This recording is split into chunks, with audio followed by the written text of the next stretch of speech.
This is your Northwoods hunting tip of the week. Let's take as many variables out of the equation before the season ever starts to give us the most best chance of harvesting a whitetail. Whether you have a lighted scope or a red dot, or like on here, I've got batteries that will illuminate that are not functioning anymore. It is time to get new batteries, whether they need it or not. Your rangefinder, go ahead and replace all the batteries before the season starts. If the batteries are still good in the red dot scope or in your rangefinder or in your bow illumination sight, put them in a bag, put them in your backpack, have them as a backup.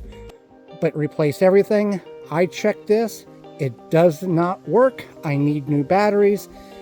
Time to do it before season. This has been your Northwoods hunting tip of the week. This is your Northwoods hunting tip of the week.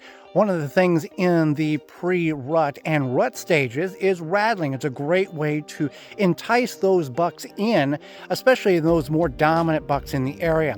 Also, smaller bucks will enter the area in order to see what's going on. Bucks will spar all season long, but the intensity ratchets up during the rut stages. One of the things in which, if you are going to rattle, which I encourage you to rattle, whether you have antlers or a rattle box or some other device in which can mimic the sounds of two bucks fighting, is once you have done your rattling sequence, put the apparatus down, grab your bow or your gun, and be ready for something to run in. We see oftentimes on videos, YouTube, DVDs, that is the case, that the antlers go down and within minutes or seconds even, something is running in. Now, whether you choose to harvest that is up to your discretion.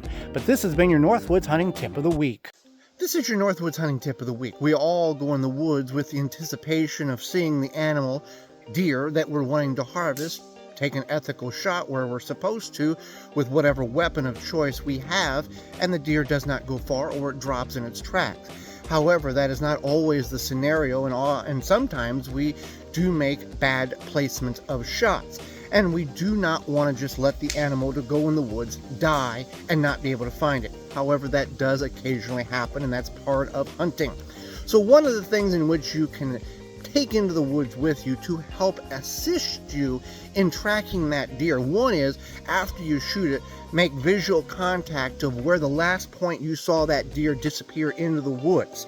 Mental note, go out and mark that spot.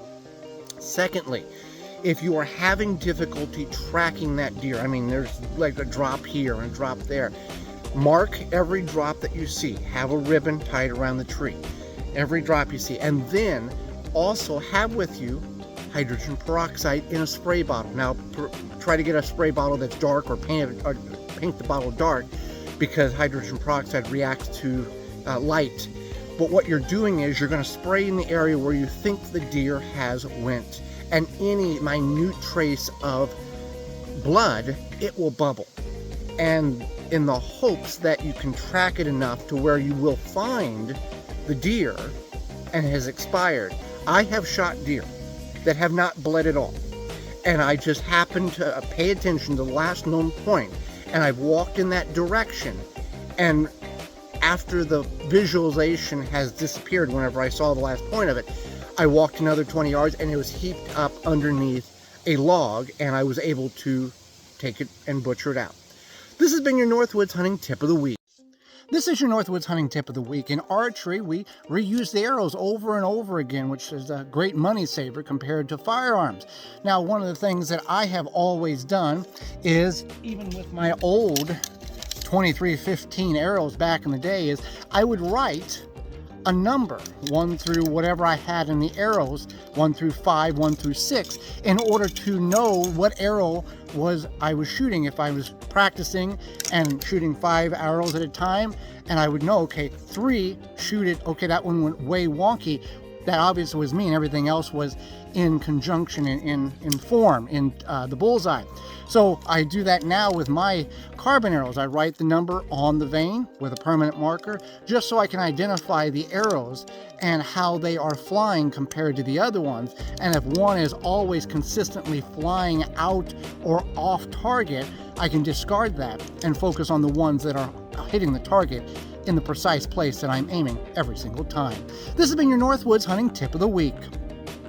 This is your Northwoods Hunting Tip of the Week. How far is too far to shoot at a white-tailed deer? Well, it depends on a couple of variations, what kind of equipment you're using and your skill level. Let's go with a compound bow first. Compound bow, you can average shot is about 20 yards. The consensus is about 30-35 yards is really the good number as the maximum range. Now, if you have the skill level and you can reach out 40 or 50 yards, and we've seen this on videos and TV, and can take an ethical shot, then go for it. But you need to understand your skill level and the equipment in which you're using.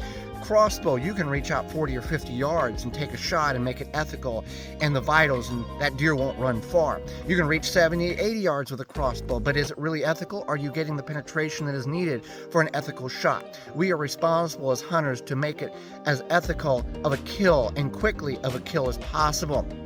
So your equipment, your distance, your skill level, all needs to be taken in consideration, as well as when you shoot a bow, it makes a noise. And we've seen on video, the deer will squat down to begin to take off. Is that going to compensate?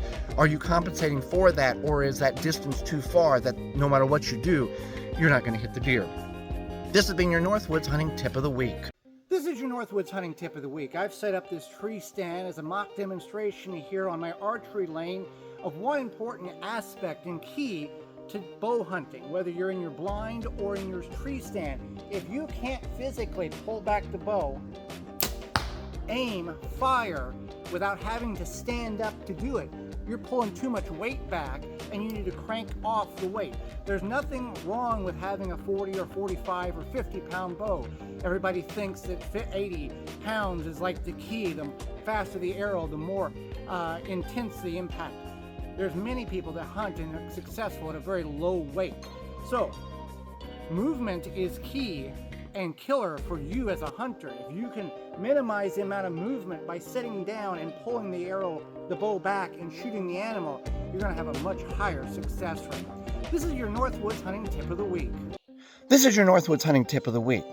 Ammunition's not cheap, but it is important to utilize that specific ammunition that you're going to hunt with to sight your gun in. Regardless, I understand, I've seen the cost. It is expensive, but we've put all this time and effort in with stand location, clothing, equipment, travel, anticipation to take down the animal in which we're hunting, to utilize the same ammunition to sight in with that we will hunt with is just another investment in this whole process. Shooting a gun with a lower cost ammunition, sighting it in, and then using the higher end or the hunting ammunition can be dramatically different in the impact. There are devices in which you can use to help sight in your gun without pulling the trigger, lasers and all this, and that's great, but you're still going to have to shoot a bullet down range in order to fine tune, whether that bullet's $5, $10, or $15. It is part of the confidence that you need in order to ethically dispatch the animal that you're hunting. It may cost a little up front, but it's well worth knowing that the gun's going to hit where you aim at when it's time to pull that trigger. This has been your Northwoods Hunting Tip of the Week. This is your Northwoods Hunting Tip of the Week.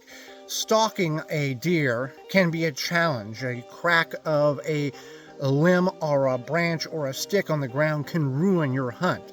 Bucks and does are very fidgety. They don't mind sounds in the woods, but whenever you step on a twig or click the safety off on your rifle or shotgun, it seems like an atomic bomb has gone off and they're gone. So one of the things in which you want to, if you're going to stalk to your tree stand or you're stalking in general, the way you place your foot on the ground. Most people will walk heel to toe. And when you do that, if there is a twig underneath your toes, it is virtually impossible to prevent your momentum from stopping and stepping on that twig and breaking it. What you want to do is you want to walk with your toe first and then gently place your heel down. You can stop your heel from hitting the ground if you feel there's something underneath it, completely and totally, compared to if you're walking and you're trying to stop the momentum of your toe crunching that stick. So keep that in mind next time you're stalking a deer or walking to your tree stand and trying to be as stealthy as possible. This has been your Northwoods Hunting Tip of the Week.